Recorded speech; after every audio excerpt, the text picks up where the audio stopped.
I failed because I used someone else's system, or I failed because, so-and-so didn't keep their end of the deal, or didn't do their responsibilities, or I failed because they ruined my business by doing X, Y, and Z. And they're all basically just like cop-outs when your mind gets kind of weak, right? They're kind of like excuses. But I hate to say that I've witnessed this happen too many times. And this is all him saying this. And I said, fault's funny because it just doesn't matter. No one thinks to themselves like, hey, that worked out really well for him. I wonder whose fault it is. We only think fault in the negative. We don't think fault in the positive, right? I bring this up to him and he says, I have a visceral understanding of the fact that I need better systems, better leverage and better people around me to, make that next chapter happen. And so I have to stop hiding. In thinking about this, I was like, no one asks whose fault it is when it works.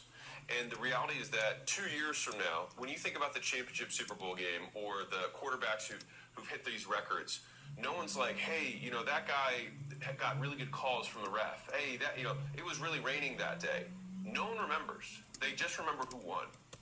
And so I think that this is a really interesting thought line that I wanted to kind of dive into, because the individual in question did something in the fitness space. And so I reached out and was like, why didn't you ask me for help? And this was basically his response, was that he wanted the failure to be on his own if he was going to fail. And it was such in contrast to how I've seen the world that I thought it was worth making, because for any of you who have this worldview, I think it does you a tremendous disservice. Because my perspective has always been, it will always be my fault, and no one will care what I got help or who I got help from. They will just know whether I won or lost, period. And so the reason that the background on my phone, like I'm so passionate about this, like the background on my phone is 2 words. It's just win. That's it. It's just win. When I think about that, it's like no one cares. Just no one cares. No one's going to ask, how many people did you get help with before you failed? They just are going to know whether you failed or not. And I think it's ridiculous to live life this way, because the real is that underneath of this is actually ego. It's not being able to say, I don't know, please help. And so it means that many people would rather maintain their egos and fail than win. And so I think a lot of beginners are stuck there. They're actually stuck in their own pride. They don't reach out for help. They don't consume content because they think they're smart enough. And this is something that's really common amongst people who identify as being intelligent. That's actually what's really interesting. This is why I think humility is such an important part of getting to where you want to go, is that you have to be able to say, I don't know. You have to be able to say, I failed, or I couldn't figure it out.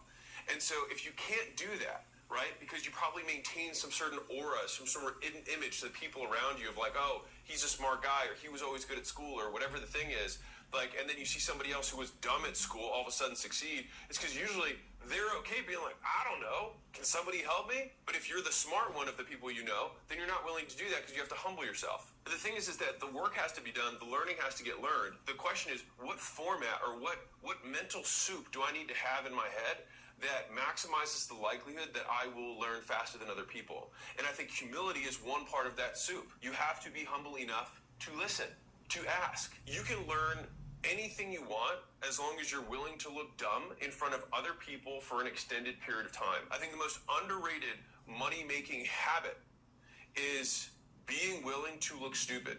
Because one of the surest ways to never succeed in life is to avoid looking dumb, is to avoid failing. And what's really interesting about this is that risk is guaranteed. And so there's this thing that people have this misconception, this fallacy about how life works, which is they want to avoid risk. But the thing is that all great things come with risk. If you put an idea out there, you risk ridicule. If you want to fall in love, you risk rejection. Like if you want to have intimacy, right? You risk vulnerability. Like all of these things have wherever there is joy, there is suffering. And wherever there is suffering, there's potential for joy. And so the thing is that most of these elements that we want out of life are double-edged swords. They're 2 sides to the same coin. We want one side without the other. We want the sunny days without the rainy days, but it's just weather. And the only way you can avoid that is by never going outside. But I think if you never go outside, I think you miss out on life. And so I think to the same degree, like missing out on risk is that we have this big fear of this thing, when the reality is that if you risk nothing, you become nothing. You are nothing. Because nothing ventured, nothing gained. You're not going to get what you want by never risking. A case like this will ruin your iPhone 16, and here's why. Apple's iPhone 16 introduced this. What you have.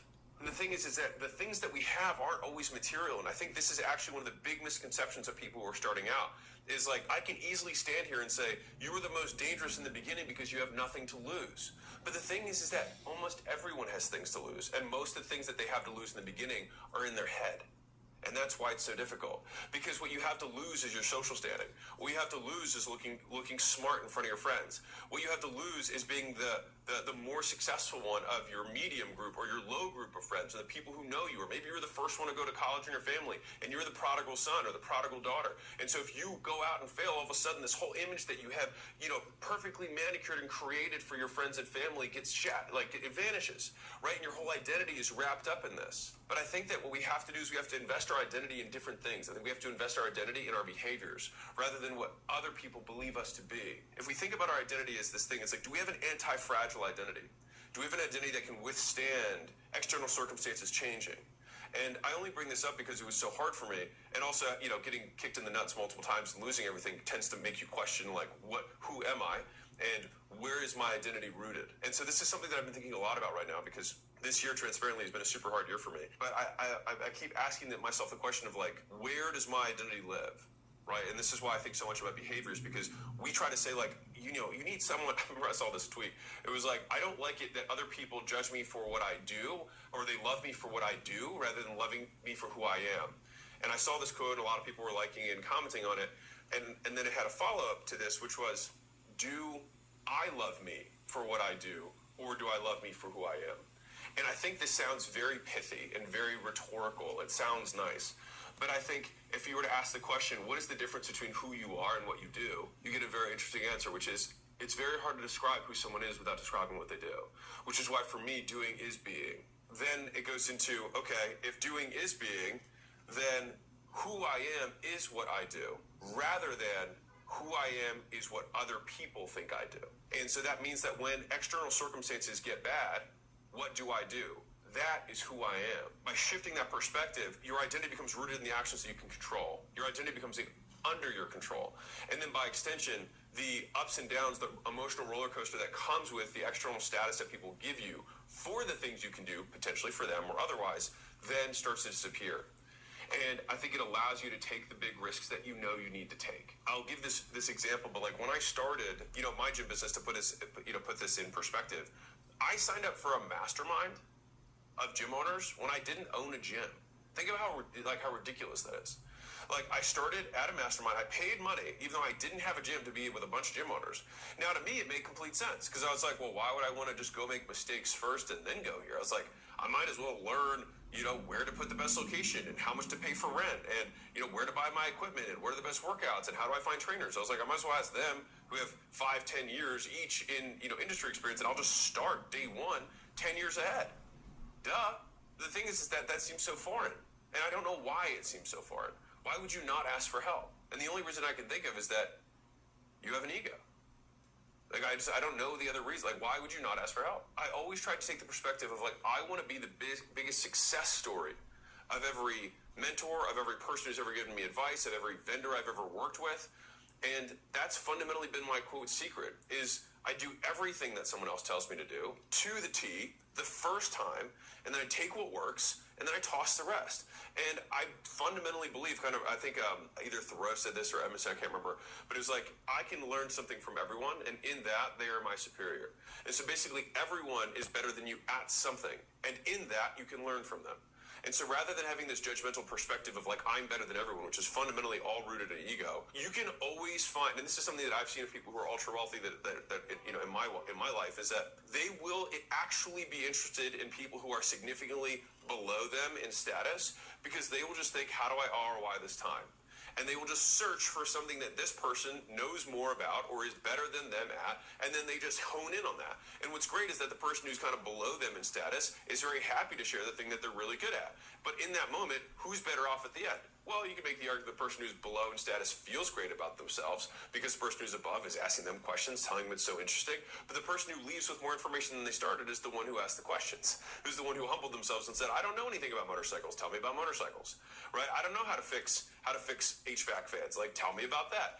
What else am I going to do? I'm here and we're together and I can learn from you. But at the end of the day, one of my favorite perspectives on kind of these types of hardships is it was actually on the Sword of Gryffindor, but I think it's so profound, is that the dwarves who made it, or the goblins who made it, had this kind of spell on it, which was that it only takes in that which makes it stronger. And I just love that as a perspective for me on life, which is that, like, one, everything that occurs to us, is there a way, is there a timeline, is there a version of the universe where I get better from this? And this has just been very top of mind because 2025 has been probably the hardest year out of my last 8 years. But I thought to myself, like, well, historically, when I have very bad years, I typically have really good things that happen afterwards. So what is the good thing that's going to come from this? What is the lesson that I need to learn? What is the friction, that I'm getting rubbed against that I need to get reshaped in some way? And I've had some really interesting kind of like mental breakthroughs in terms of what I'm planning to change about my behavior going forward. But I'll give you this other kind of mental frame that's helped me through this, which is when something bad happens, a lot of the things that are bad happen only and exclusively in your mind. And so I'll give you an example. So let's say you've got $10,000 saved up. That's your life savings, okay? And let's say that you lose $1,000. That would be pretty traumatic, right? It's 10% of everything you have. Now the question is, what does it change about what you do? Does it change the food you eat? Does it change the car you drive? Does it change where you live? What does it actually change? It usually changes absolutely nothing. But then we choose to feel terrible about it because for whatever reason, that's what we choose to do. But the key word there is choice. We choose that. Equally, we could say, I choose to not feel terrible because it changes nothing about my life. And so I've used this as this great framework for, like, what does this change about my identity? Does it change my job? Does it change what I eat? Does it change who I'm married to? What does it change about my life? And most things change absolutely nothing about your life. And so it's really just absolutely voluntary suffering that we choose to subscribe to. We're like, opt me into that suffering. That sounds good, right? Of course not. Back to the risk of what we're willing to do or willing to take in order to win is that no one will remember that you asked for help. And you can never expect someone to invest in you more than you invest in yourself. Because at the end of the day, they will only remember if you win. And so for me, I always think to myself, progress is greater than pride. And the thing is like, there's only one person's pride that I want, which is my own, is that I'm proud of myself. Because the thing is that... Have you been injured in a car accident recently? Wondering if you need a lawyer? If you've been hurt in a car accident and it wasn't your fault? Most of the people in my life will not be here for the rest of my life. Well, guaranteed will not be for the rest of my life. Right? Like, either they will die or I will die, but one of us will end. And so the idea that I'm going to dictate the few brief moments I have in this existence based on someone else's perception of me feels like a pretty terrible way to live. And I say this because it's like, well, obviously we all know that, but we still do it. And so it's like, what are the mental frameworks that we have? And so I like to remind myself that winners write history. But here's the cool part, is that if you win and when you win, you get to have a revisionist history of your own life. Like, you can basically rewrite your own history so that you can make it whatever you want. Because what's really, really weird and very trippy that I think about a lot is that your life only exists in your mind. Like, memory in of itself, like if you start looking into the science of memory, it's wildly inaccurate. Like, we remember our feelings about how things happen. And like, there's the great Fruit of the Loom hoax where everyone thinks that there's like this cornucopia of fruit on the tag for Fruit of the Loom. But there was never a bunch of fruit on the tags for Fruit of the Loom. But we all have this collective memory around it. And it just shows how poor our memories really are. I used to think to myself that most of the time, I'm actually not going to remember most of the suffering. And so I'll give you a really, really tactical version of this. So if you've ever accidentally drank too much and you're throwing up, right, and you're like, this is terrible. I remember thinking to myself, like, the first time that happened, I was like, I probably won't remember very much of this. And I was like, well, that's kind of refreshing. And so most of this suffering, when I look back on this, it will be very, very short in terms of the memory, even though this may be 4 hours of me wrapped around a toilet. In thinking about this, it's like a lot of the suffering that we have to endure, we actually only remember as a moment, even though it may have lasted hours and days and months. There's just these highlight reels or these reverse highlight miserable moments that we remember. And so I think a lot about the concept of moments because we actually don't remember most of our lives, which is like very wild to consider. Like, most of our lives are not recorded and we don't remember it. It just vanishes into nothing. All we have are these discrete moments that we just choose to ascribe to memory. That means that in the moment when something's good, I can think to myself, remember this. Try and demarcate this moment. And equally opposite, if something is bad, I can just be like, you know what? Maybe I'm going to compress this one, right? Like I'm going to choose to just be like, you know what? It was a brief moment when it might have been a month of just absolute misery. And I know that I'm going to look back on 2025 and just be like, tough year, right? And then that's going to be it. But the thing is like, if I didn't go out this year and ask other people for help, I might make 2025, 2026, and 2027 all terrible years. And I would prefer to not have that happen. What's interesting is that sometimes the people who have the hardest, time asking for help are people who start to become successful. Maybe some of you in the beginning were easy to ask for help, but then you got the identity of becoming successful. And then everyone around you gave you all the accolades, gave you all the status, and now you're puffed up. So you can't be perceived as less than. For me, I still to this day am willing to pay in time, pay in money, or pay in favors to do whatever I have to do in order to get other people to help me. Because you will be rewarded far more in life for your determination than your intelligence. And the problem is that determination just looks like a long string of failures until it works. You are rewarded for being able to endure the long string of failures more than you're rewarded for your intellect at avoiding them. Because the thing is that suffering is guaranteed. You sticking it out is not. And so my TLDR on this is that you have to incur risk, period. You will fail, period. The only thing that people remember over the long term, and often the only thing you will remember, is whether you won or not. And so do whatever it takes to win, because you're probably only going to remember snippets of it, and everyone else isn't even thinking about it to begin with. With that, have an amazing Tuesday. Damn. I'll catch you guys on the flip side. Do whatever it takes Bye. because you won't even remember all Hey of everybody, it. it's Tony Robbins. Who the Listen, fuck gives I've a fuck spent about the your last fucking 23 years stupid now ass working with struggle people all over the world about how you did it the hard way, dumb fuck. Dumb fuck ass, fucking dumb fuck, bitch.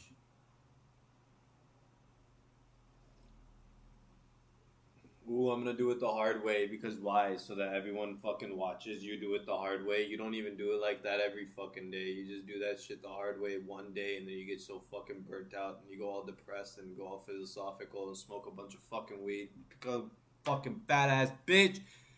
Do nothing with your life. Can't I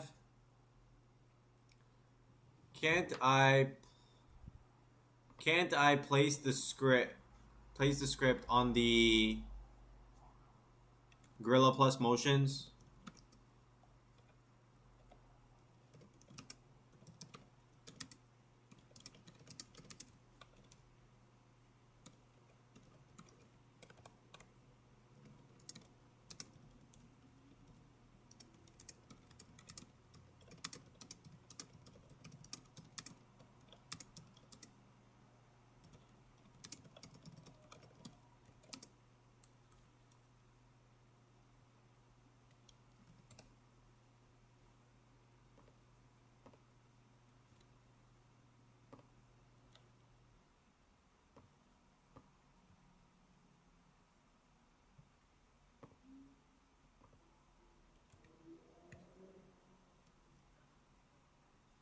Yeah, that way. Yeah, that way.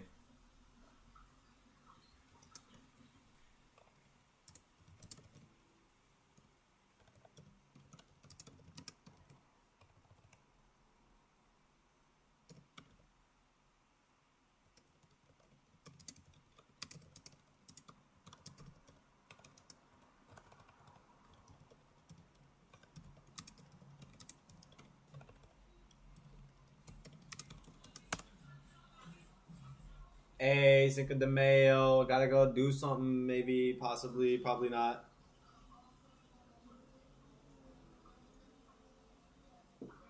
Yes, placing the script on the Gorilla Plus Motion is exactly what you want. It's a top level object that controls the full Gorilla prefab. I just want some chick to make me some black coffee. Alright, so what is this saying? So, set up the ragdoll parts. You set up the ragdoll parts. You go through and you loop through and you say, hey, for each of the rigid bodies and the rigid bodies, and for each of the colliders, make the colliders. And then once you do that, then you add the collision detector and the trigger detector and you try to smash. And when you try to smash, then you try to do the smash. And then if you cannot do the smash,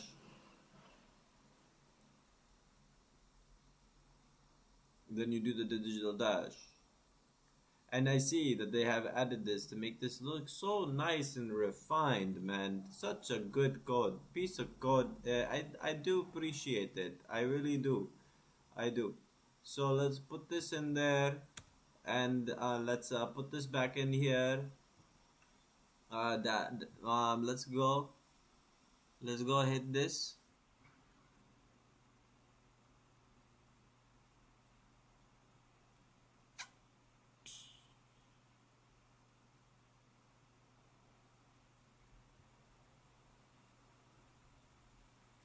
Okay, let's click on login scene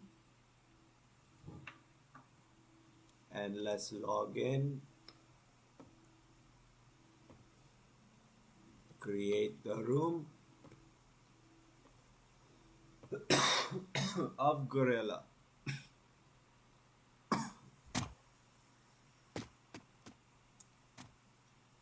Now I am in Gorilla mode.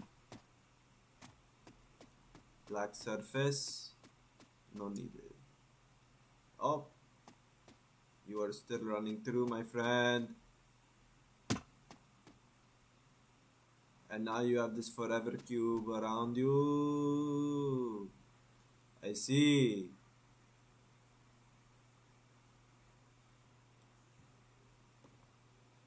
Something about it makes me want to go back.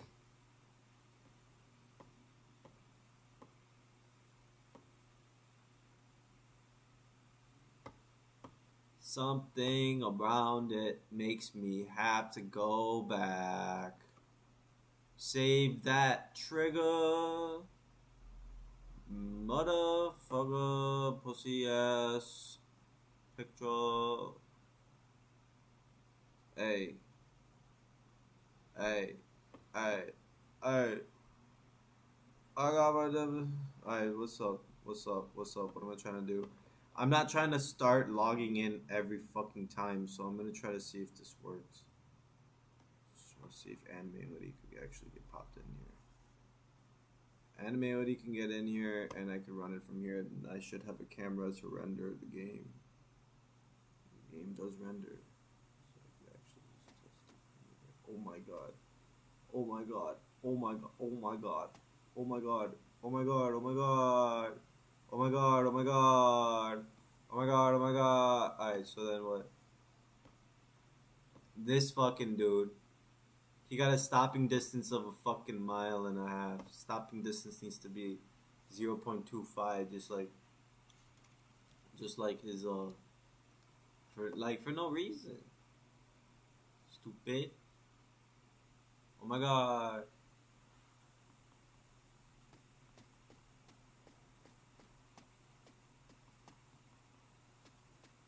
Oh yeah.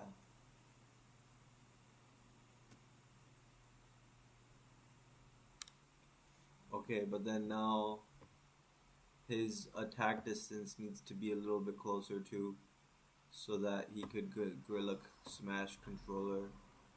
No, that's the Gorilla Smash controller.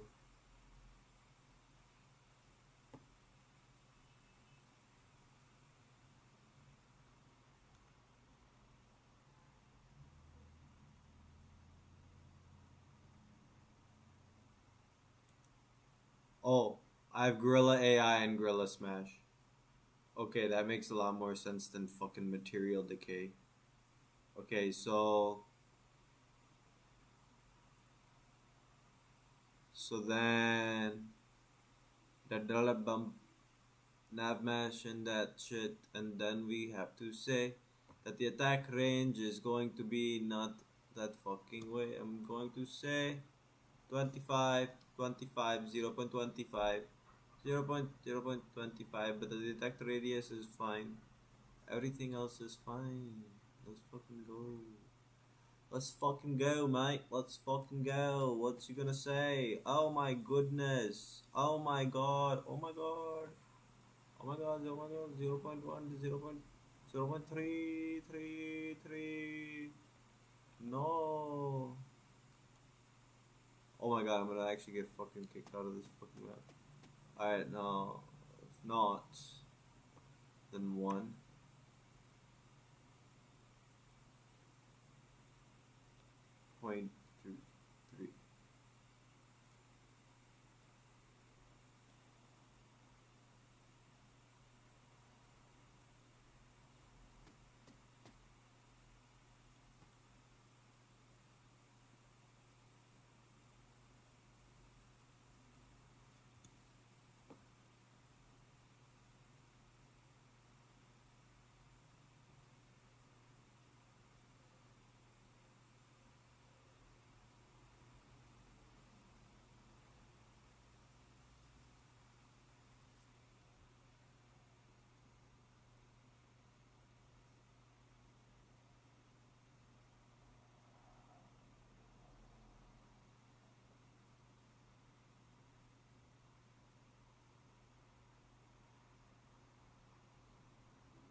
wasting your time doing Coursera courses. I guarantee you Coursera will not be on the data interview.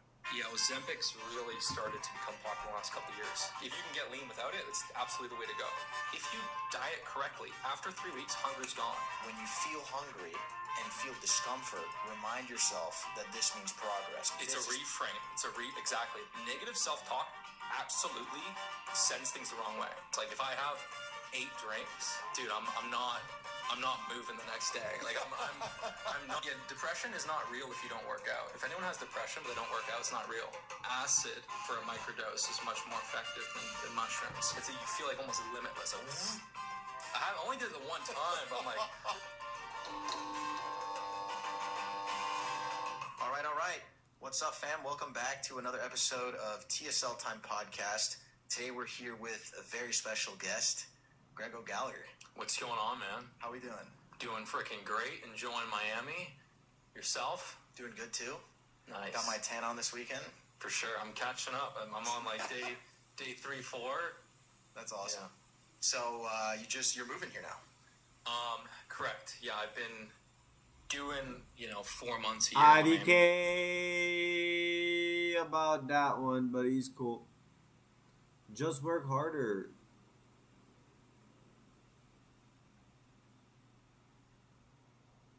Let's watch the bangers. Let's watch the bangers. I don't know. Optimize your life. Deliberate de-optimization. How much should you try to optimize your life was a question that I asked myself. Sort of, how much should you be thinking about ways to improve? How much should you care about things? And for many people, perhaps even most people, the answer to all of those questions is more.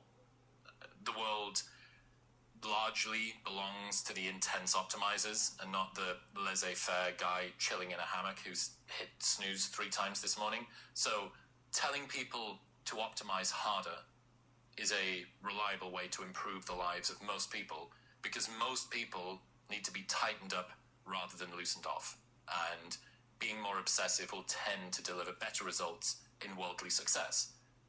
Most advice is charitably given to people who need to think more carefully, be more deliberate, and work harder. The problem is when this message lands with the wrong audience, the perennial perma-optimizers, then it creates a world where overthinkers are convinced to think even more. And these people need loosening off, not tightening up.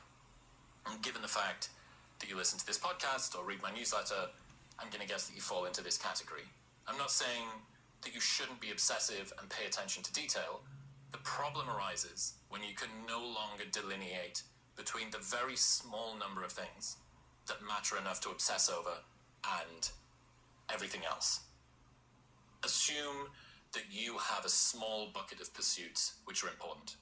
You've probably learned that a very deliberate, effortful, optimized approach is a successful strategy. This obsession and addiction begins to bleed into all other areas of your life. And turning off the tap of optimization is hard. Soon enough, the entire map is flooded with the same desire to always push for perfect. Your brain tells you, look at how effective your perfectionism has been in your professional life. Why don't we try and apply that to your sleep routine and your training plan, and your love life, and the house cleanliness, and your toenails? And it doesn't go well. One solution I learned about, actually from the CTO of RP Strength, a guy called Andrew Zay, who works with Mike Israetel, is deliberate de-optimization. So you purposefully let areas which could be dialed in further fall by the wayside in order to give your brain capacity to focus on the ones that really matter, focusing on your pounds and not everyone else's pennies.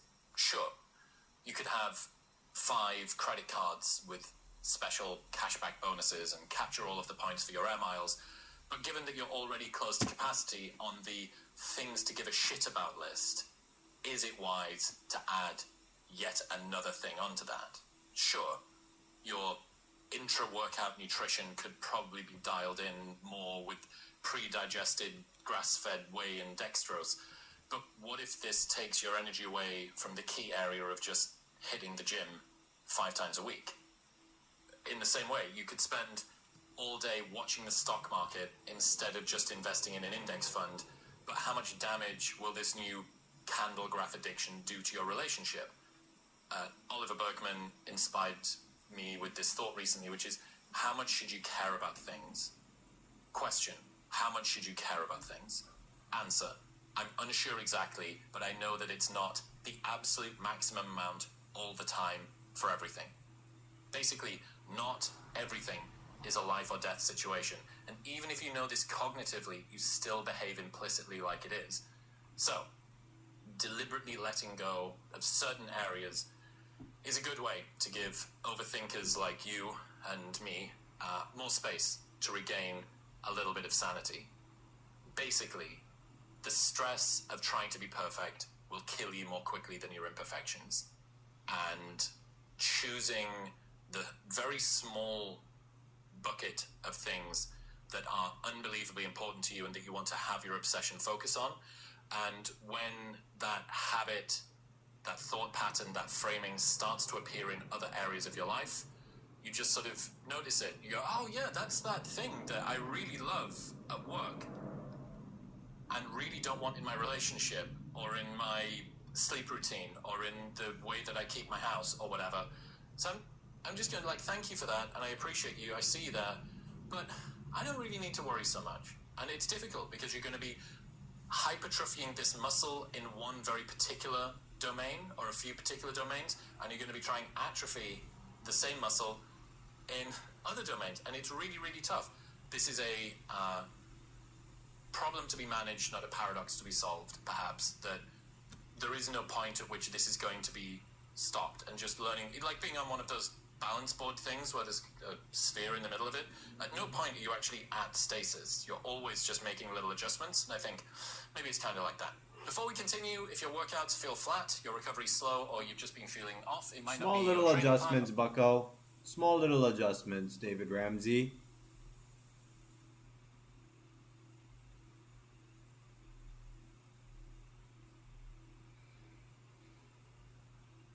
How to find the love of your life using data science. Oh my god.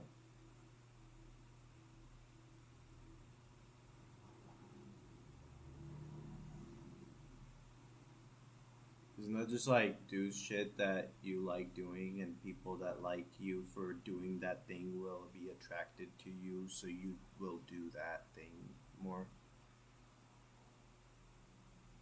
How does becoming a dad change you, Adam?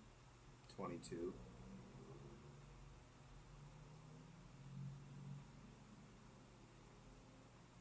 These people, they all look very smart. I've seen all of your TikToks. What is this guy? Who's this guy? Yeah, this guy looks like he got the soul zapped out of him. He's really smart, actually. Why do we stay in bad relationships? I don't know. 'Cause you fucking suck.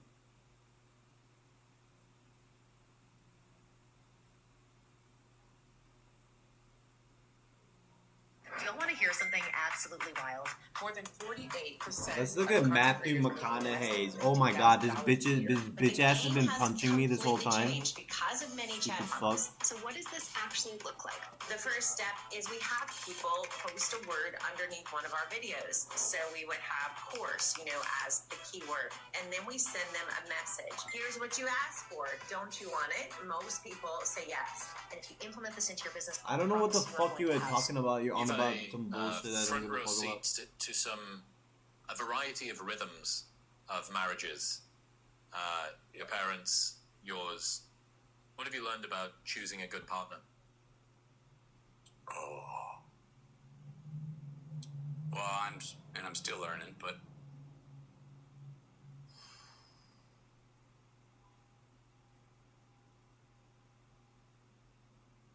friends first. I mean, did Camille and I become friends first? No, we became lovers pretty quickly, but the things I respected about her and saw that she had were things that I valued in a close friend. someone who respected their past, someone who had a great sense of humor but was never going to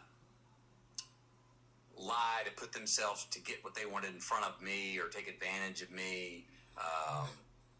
Someone who was impressed with who I was much more than they were impressed with what I did. Someone who very quickly saw the best in me and was like, I like that. Let's see some more of that.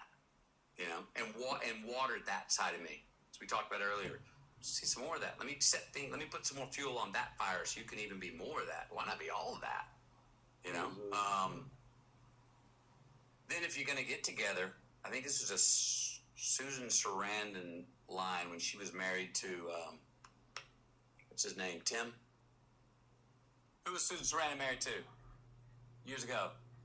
An entire room of people shaking their heads. Great actor, Shawshank Redemption, Tim Robbins. There we are. They had a line that said that we have similar moral bottom line. It's always stuck with me. If you're going to partner with someone, especially if you're going to have family, I think, make sure you got a similar moral bottom line. Because, and look, Camilla and I are going through new challenges now because we have teenagers. Our moral bottom line and do's and don'ts and what's accepted and what we wouldn't accept has been pretty part and parcel up until now. Teens are getting like, well, I'm a little loose over here. Yeah, let them go. Let them go get that scar. Let them go get their heart broke. Whatever that is. Let them go try it out and fail or succeed. Let them go negotiate. Free play. She's a little more... And so her and I are working on that balance right now. And it's a new balance having teenagers as they're getting their independence. But having a similar moral bottom line, you know, connected to bringing out the best in the partners is having somebody you're a fan of and that they're a fan of you. You call each other on your shit, or you don't have to call it because a look says enough, and you're like, yeah, I know. Yeah, that was me, bogey. You know, or, yeah, I got away with that one again. No more, cut that out. And then what I'm learning now, trying to learn, is that it seems we're essentially all the person that, for me now, I think I'm essentially the same person I was 19 years ago. You know, essentially the same person I was when I was 8, 50 or 1. But our value systems reorder as we grow, independently and as a couple. Your value system changes for every parent when they become a parent for what's important in their life. So you're moving things different places on the chart, in the number 1 spot, the 2 spot, 3 spot. But to understand that it also happens with us as individuals, and going that we do change, and how do we, even by being essentially the same person that we fell in love with, we still need room to change along the way and go through things that may seem inconsistent with who the DNA of why we fell in love with that person or what we love, who someone was, but no, they're still essentially that, but give them room to change. Give them room to change. Also, I think it's a Springsteen line, you know, you don't, about sometimes you're running and the other one's walking. And it's okay to be ahead, but don't lose sight. Don't get so far ahead that you leave your mate lost back there going, you know, sometimes, you know, somebody's real healthy, the other one's on IR. But we're still on the same team. That takes patience by the one who's healthy and takes persistence by the one who's on IR. But you gotta wait up to hold that hand to go, we're still doing this together, even though maybe in this zone right now in my life, I'm flying and you're walking. So certain things that I find, well, she's flying and I'm walking, you know? And so navigating that and how we change as we grow up, and measuring that against who we initially fell for in the first place and seeing, well, they are still that. Of course they changed. Hell, I've changed. I want to say, you know, and a lot of times I know we say it, I know I said it. We've changed. I was like, what? Heaven, yeah, I've changed. I'd hope so. You know? And doing that with a partner is part of the work, I think, of a relationship. We'll get back to talking to Matthew in 1 minute, but first I need to tell you about Maui Nui. Not all meat is created equally, and that is why I partnered with Maui Nui. You might be thinking, why have you only got one Maui Nui stick? The reason for that is that all of the rest of them were eaten.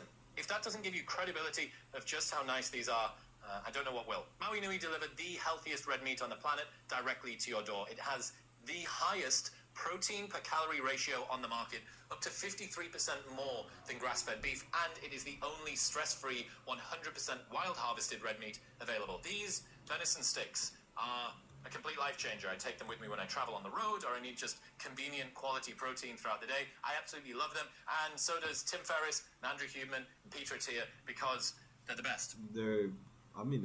It's meat.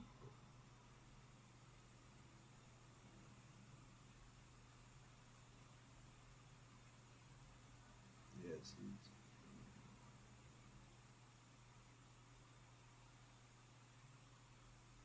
I kissed the girl and I liked it.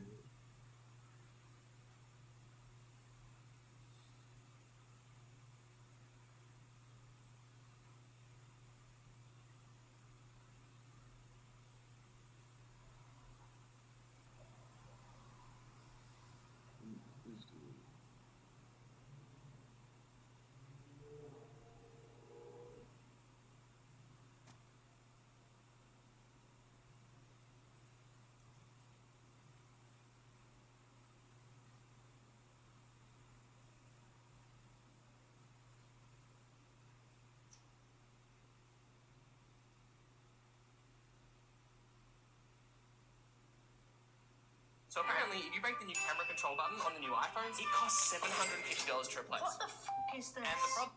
What do you think, or what are you attributing this increase in young males to? You've talked about the sedation. The male sedation hypothesis. Yeah, which I find very interesting, which is obviously it's about drugs, but it's also about pornography and video games. And I think it's consistent with this idea of a retreat and a kind of pulling away from the difficulties and challenges of modern society. I think that's number one. And it's very interesting if you look at drug poisonings, which is separate from suicide.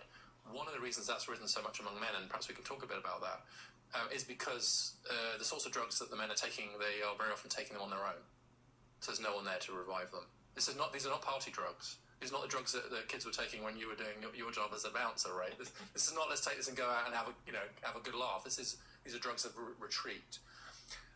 And my sense is that among many young men, that they don't feel that sure about the extent to which they are needed and valued. And in the end, that seems to be the best predictor in the end that someone will take their own lives, is that they have come to believe that the world will be better off without them, or that they're kind of not needed. I think one of the best protectors against losing your life to suicide is a real clarity that the world needs you. That your absence from the world will be bad. And increasingly, I think particularly young men without much economic power, perhaps not quite sure where to go, what to do end up being unconvinced that the world is actually better off with them than without them. I think that the state of feeling unneeded is literally fatal. Through drugs, through suicide, etc. And also just like any society where anybody ends up feeling like we're not sure we need you, that you might be a bit surplus to requirements, is just that's the society that's morally failing. And that's the sense that quite a lot of young men have now, which is just this uncertainty. So this would not be particularly kind of young men, but I think it speaks to the issue about neededness, which is that the suicide rate among men is 4 times higher than among women, every age group. But if you look at the specific cohort of divorced men and women, it's 8 times higher among divorced men and divorced women. It doesn't really go up among divorced women, but it really goes up among divorced men. And a plausible explanation for that, I think, is just this sense of like, well, am I needed? Am I connected? Do I have a sort of sense of responsibility and obligation? Am I tied in to some relationships that kind of make it clear? One of the problems that divorced men have is that their ability to hold on to their social networks, especially when they get married, degrades. Guys just suck at they suck at keeping their friends. They do. Wifeless men tend to be a bit of a mess. But when men get married, they let their male friends drop, or their previous single male friends drop. They then absorb the wife's friend groups. We're going around to such and such a person's house. Yeah. You kind of become a friend with the husband. And then you realise, when you get divorced, that they were her friends all along. Correct. Yes. Yeah. Everybody was linked through the wife, not through the husband. Yeah. So I think this conversation around neededness, you need to be needed, was something I really, really wanted to get into. I think very few times, maybe ever in human history, but certainly in the modern world, has anybody asked the question, what does it mean to be a woman in the modern world? What does it mean to be a woman? Sort of the role is kind of, in many ways, for women, both the mothering side or the career-focused side, sort of, I guess, the two main skews that women have in terms of life direction now. Recent opportunities socioeconomically to be independent financially, to achieve qualifications, to do all of those things. This is a sort of a big, novel, shiny new opportunity that lots of women have got. That's evident. Like, I'm kind of liberated, I'm independent, I'm doing it on my own, I'm sort of chasing after these things. Like, that's you. You're kind of breaking new ground. It's revolutionary in a way. It's sort of frontier.